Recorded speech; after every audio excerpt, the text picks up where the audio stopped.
Camille in the kitchen for eatingwell101.com, and I'm going to show you today how to make this quick and easy chunky salsa.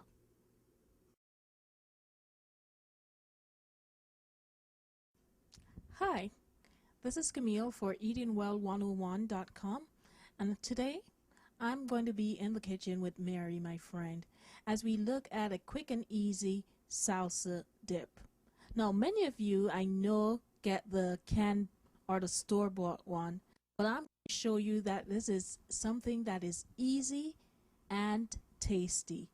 So let me join my friend Mary in the kitchen as we work up this quick and easy salsa dip. Stay tuned. Thank you for joining me again. This is Camille in the kitchen with my friend Mary, and today we're going to be looking at the quick and easy salsa dish. Hi Mary, how are you? How you doing, Camille? I am glad to be here today. We're going to make a nice fresh salsa dish for everybody, and it's going to be easy to make. Even your children can make it and taste very tasty. All right, so first off, let's look at the ingredients. What do we need to make this salsa? All right, it's quite simple. We just have a nice juicy red tomato. This one here is called a beefsteak tomato. You can get the smaller ones, which are the Romas, but I like this one. It's nice and tasty. And then I have a nice green pepper. I used the green just because it gives it a little bit more color. But if you have red, you can use red, or you can use yellow. Or orange. Or orange. Yeah, they're all the same. But just give it a little bit more color. They all taste the same. I also have just a regular yellow onion. And you can use red onion if you like, or yellow onion. The red onion tastes just a little bit more spicier to me, but any three is fine that you want to use. I also have, if you like it spicy, like I know you like it spicy, Camille. If you or your family like it spicy, you can get a jalapeno. Just make sure you dice it nice and fine, and also make sure you don't get any of the seeds inside. That's really makes it hot. Yeah, that's where the heat comes. That's where the heat, but I know you want the heat. And then I use a little bit of lime, just a regular lime. You just put in there and give a little bit of kick as well, and take the tanginess out of it. So you're saying lime, can I use a lemon also? I wouldn't suggest a lemon. It has more of a citrus taste. It won't have the same taste if you use the lemon, so I would suggest to stay with the lime. Okay. And is that it, or do we need? That's it. No, I see you have some sugar. I have the sugar here. I'm going to show you that I used to use a little bit of sugar, about a half a teaspoon, just to make my own ketchup too. Okay. So I'm as seeing well. That you also showed us The bag, yes. What's so special about this sugar? Well, this one here is the raw sugar. You can find it at any normal food store. I get mine at Target. You should be able to get it at Walmart or Publix. If not, you can find your own at the Whole Food store as well. This one here is just natural sugar. It's just, it has like a very sweet taste with like molasses in it. It's brown, like brown sugar, but it's natural. So I like to use this one here, and you don't need very much to go far. You can use it in baking, you can use it in hot drinks as well. So this is what I use just to give it a different taste. All right, so I'm just going to stand and watch you as you prepare this. And of course, if you need my help to taste or anything, I'm here. Yes, I know. You're going to be there at the end. All right, so let's get to it. All right. So this is a nice juicy tomato.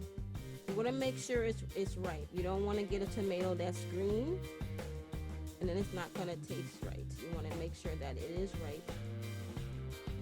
Now, do you have to cut this in any special way? It depends on your taste. There are some people who like it minced very fine, but I like it nice and chunky, so when you get a nice big piece of vegetables on your So it is a chunky salsa. It's chunky.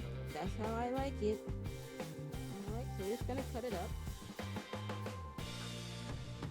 The good thing is you don't have to be just precise. You want it in small pieces, so you don't have to worry about, well, I have to get it in 1-inch cubes or anything like that. And when you get a nice tomato like this size, this is good for a family size. This will just gonna feed about probably 3 or 4 people actually. And how long does the salsa last when you make it? Um, I would say if there's any left, if that is, I would say keep it in the refrigerator for no more than 2 days. That way it still keeps fresh in there. So I doubt if you have any left. Once everybody started, you can't put it down. So you have that. So if you have big pieces, go ahead and just break it up a little bit. But don't have to get it just precise. So anybody can do it. So I see then, so the tomato is the base of the salsa. Right. All right, Mary, so now I see that you have got your tomatoes chopped, and now we're going on to the sweet peppers. That's correct. So we're gonna go ahead and cut this now in half. All right. And you're just gonna go ahead and discard the little seeds inside and the trash. Put that aside. All right. Is this also going to be chunky? Yes, you're gonna cut everything up in nice large chunks. And it does help to have a sharp knife, right? Of course, and you'll be chopping all day. And I like to chop it on the inside because if you chop it on the outside, sometimes you can cut your finger because it slips. So that's a tip for you guys. Cut the green peppers from the inside out, not on the outside. Now, I know you like to cook. About how often do you make this dish? Probably once or twice a month, probably. And then for special occasions. Well, I'll be making it like once or twice every week. That's good. You can do that. Or just call you and say, hey, Mary, make me a dish. That's true. Now you're gonna be calling me over every week to say I need salsa. Once you taste it, you're gonna want it all the time. Doesn't take too long. Now, Mary, I see that you got onions, so I'm gonna step back because I don't want to start crying. But I heard that you had a tip for us, and what's that tip? I do. You don't have to run from when you start cutting onions. What I normally do is when you have an onion, you know you have that invisible vapors that come up and your eyes start watering. So what I usually do is once I cut it, I have either a bowl of water or you go ahead and run it underneath cold running water, and that will cut it from getting into your eyes. All right. Have it started and nothing's happening. Okay. So what I'm gonna do, I'll go ahead and cut it here. And as soon as I cut it, I'm gonna put it underneath some cold water. Well, that's a neat trick because every time I use onions, I just get teary-eyed all the time. So I'm going to try that, Mary. Yes, make sure everybody tries that. That way you don't have to worry about it from now on. And that will definitely cut the crying out. So, Now with the onion, is this also chunky? yes, it is chunky. And I usually cut it long ways and then I turn it around and cut it right back this way and make it into small chunks. And I'm going to add that to our bowl. Now, if I like onions, can I add more onions to it or just the same ratio, one of each thing? One of each is fine. Onions, they are overpowering, so you don't want to add two unless you're going to double your recipe. If you have like more than 3 or 4 people coming, like if you have like a party, then you maybe can double So it. Mary's now going to show us how to make a quick and easy ketchup without all the preservatives, and it's quick and easy, right, Mary? Yes, it is. I make my own ketchup because the regular ketchup out there has a lot of vinegar and also the high fructose corn syrup, so you won't really miss it. So all you need is 1 can of tomato sauce you can get from any store, and then 1 can of tomato paste. Alright, and then I already put that into our bowl here, and then I'm also gonna get a half a teaspoon of seasoning. This is thyme. get that, put that in. And also half a teaspoon of cilantro. So if I have only like an Italian blend, can I use that also? Yeah, if you already have one, they do have some on the market that's already made like that. It is called Italian spice.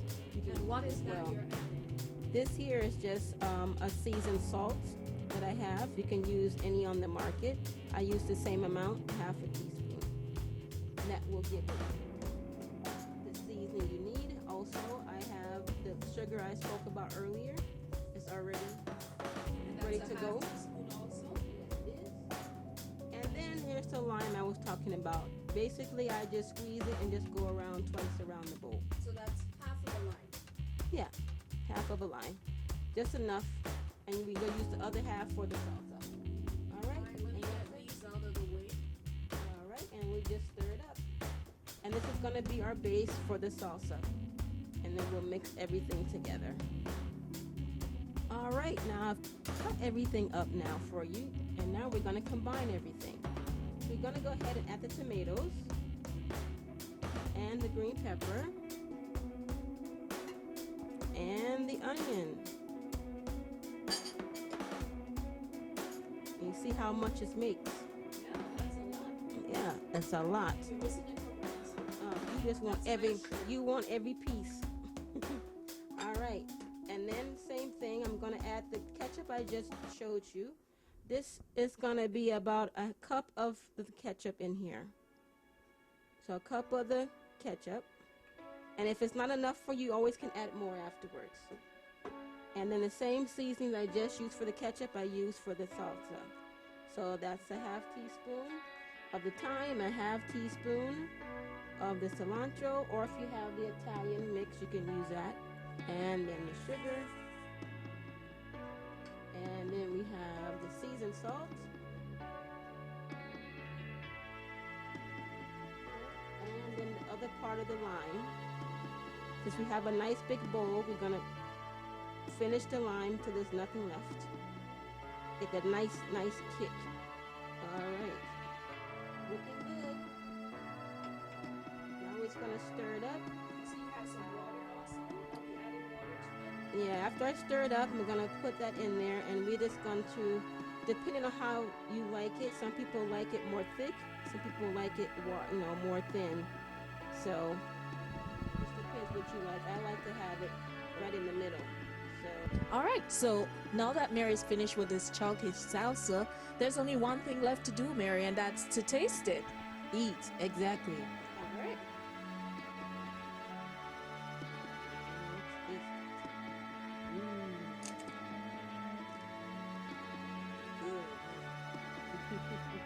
I know. Nice and juicy. Has that tang, has that spice, has that kick. Thank you.